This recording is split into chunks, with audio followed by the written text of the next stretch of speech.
Hello and welcome to the show, and we hope you're all keeping really well at home. Our first story tonight is all about Jimmy Cricket, who's been celebrating 50 years in the entertainment business. Hello, Jimmy. Hey, how you doing, buddy? Martin, how are you? My goodness, what are you doing out here on such a cold day? Well, things are tough in show business these days, Martin, and you've got to do a bit of busking. And did you get much so far? Well, I just said to the fella, could you spare a copper? He said there's a load of them in the police station.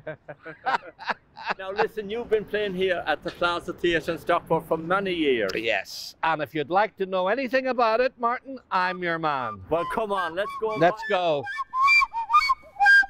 I believe you can play the tin whistle. Are you going to play a tune for us? Oh, yes, Martin. In fact, my next door neighbour loves me playing the tin whistle. One night he put a brick through the window so he could hear me better.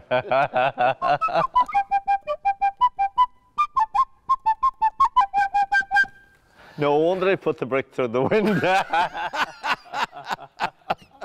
Jimmy, it's great to see you celebrating 50 years in the entertainment business. Many congratulations. Thank you, Martin. One of these days I'm going to get a laugh. Well, we might get a few today. Well, I hope so. It's lovely to be back on Irish in the UK again. Thank you. Now, of course, you've enjoyed huge success down the years, and we've talked about this many times. But of course, back in the 70s and 80s, you were very, very popular. You had your TV shows, your own TV series. That was a great thing, a great achievement back then. Yes, yeah, it was... I suppose it all started I was born in Cookstown, County Tyrone, and my mammy was surprised because she was in Belfast. No, but you know, I sort of start off my book that I've just written by saying that's essentially true, and I'll tell you why. Come closer now, everybody. The mammy, we lived in Cookstown. My father had a bar, and he was an undertaker as well, but he owned a pub. But she went to Belfast to have me because the hospital had more of the equipment and the midwives and things. And then she came back to Cookstown. But the ironic thing was, 2 years later, we all moved to Belfast, the whole family, because I had 3 older brothers, John, Brian, and Kieran, and an older sister. And so we bought a grocery shop. So in a way, because I was born there, I had a sneak preview of Belfast before we actually got there. Yeah.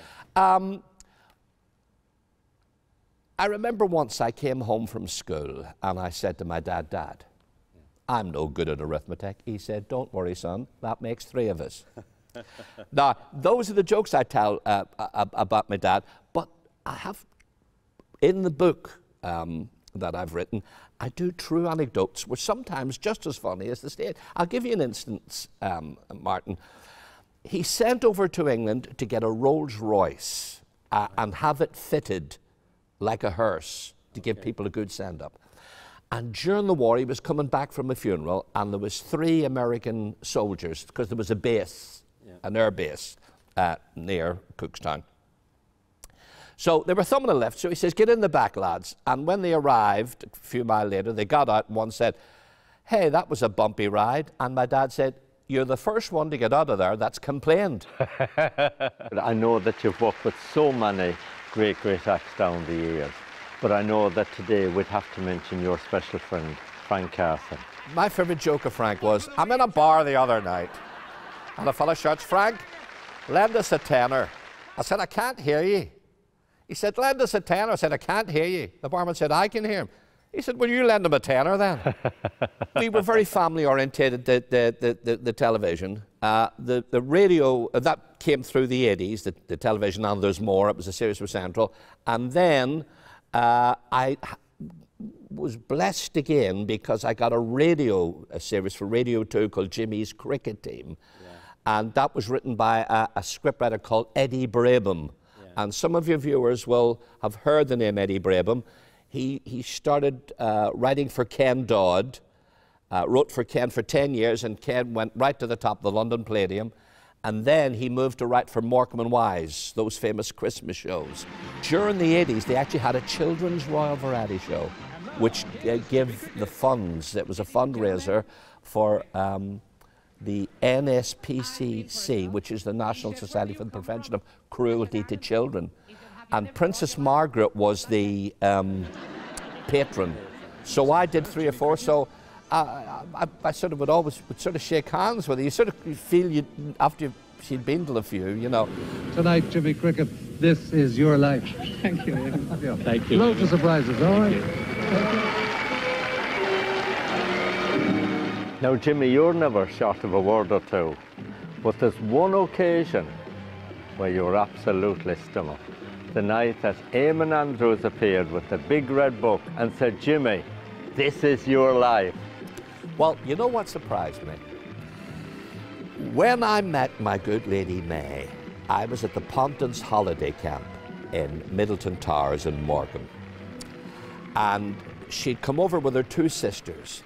Now, her and Margaret had learned to sing in harmony. So when the season finished, we came to Manchester. And I got them work all around the clubs. But they had another sister called Evelyn, and she was the only one who could drive. Yeah. So she drove us around, and this is in the book. You see, we got these old bangers of cars. And we were coming back from a gig once, and one broke down, and we were pushing it, you know, up the hill. We couldn't get it up.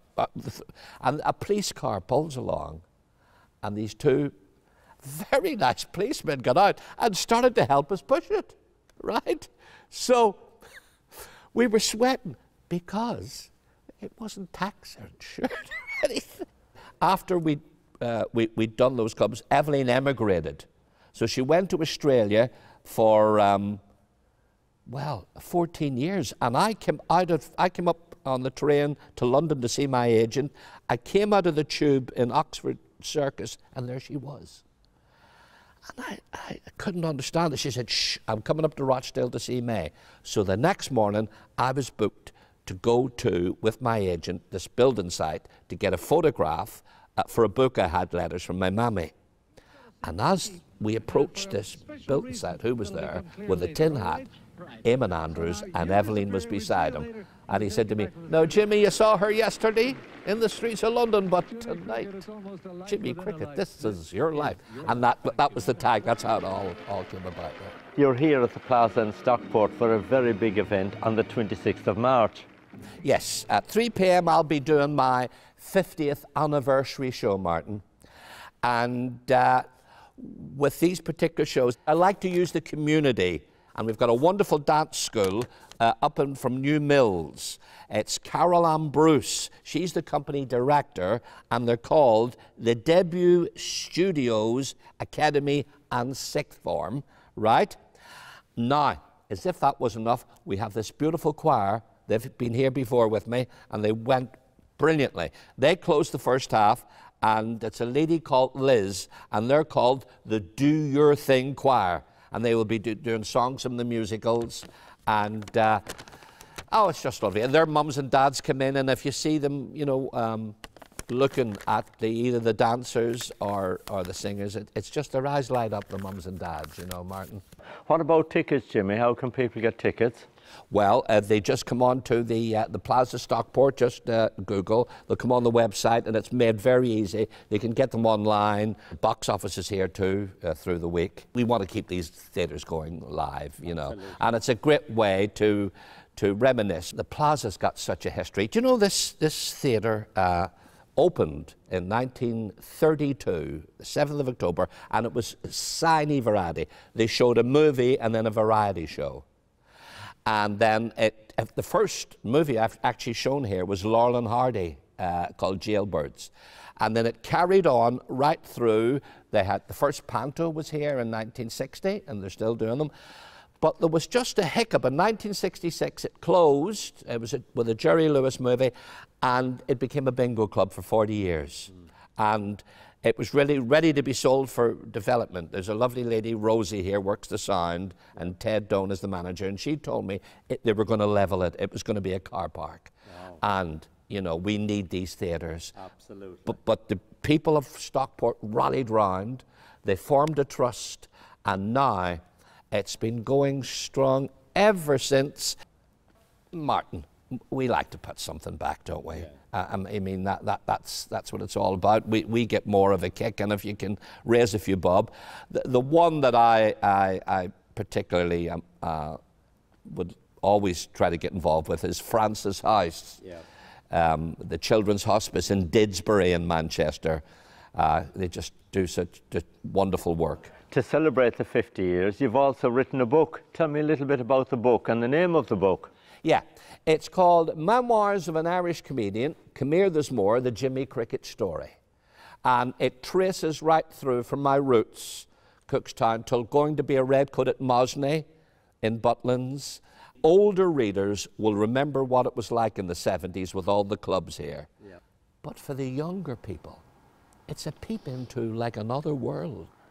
Many congratulations to Jimmy, celebrating 50 years in the entertainment business. He's done so much down the years to keep us all laughing and enjoying life. And we're all looking forward to his show here at the Plaza Theatre in Stockport on the 26th of March. We hope you can all come along and enjoy the day with us.